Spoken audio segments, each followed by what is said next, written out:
the story, broadly speaking, is divided into 3 points of view: land, sea and air.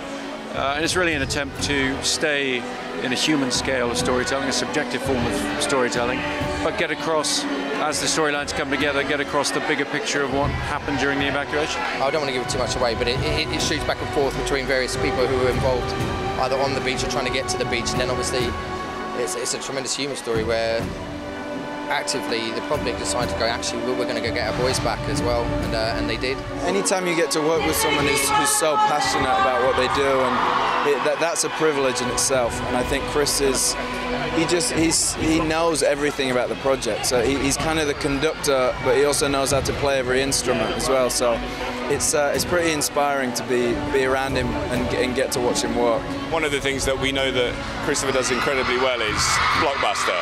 You know, he really tells his stories for the big screen. They're not for, you know, the television or for Netflix. They're, you know, there's a reason he shot it with IMAX cameras. It's because he wants you to have a fully immersive experience, and I think that's what we're going to get. It's very big. It's a 70mm camera that filmed it, and Chris is an expert, so I think you want to come out and see this one at the IMAX rather than on a screen at home.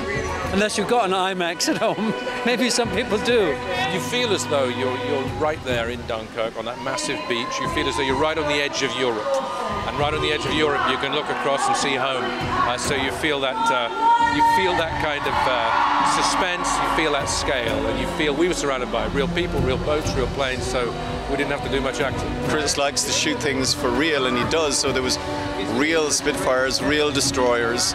You know, things were going off and exploding, the sea was on fire, that all happened, you know, and it makes the audience experience it, I think, like much more than something that's computer generated, you know. There's hardly any CGI in this, and that's because Chris loves to do things for real.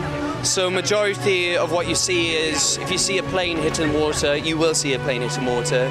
If you see a destroyer sinking, you probably are seeing a destroyer sinking. If you're seeing an actor struggle for breath, it's probably because he actually is. I think it's an incredibly personal, emotional experience watching this film.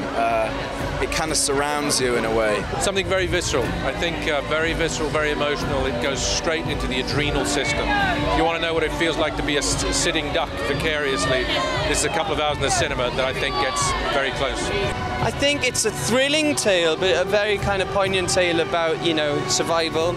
And when we join together, unite together, we can tackle anything. Even at the last moment of all disaster, we can still pull through. And there's light at the end of the tunnel always.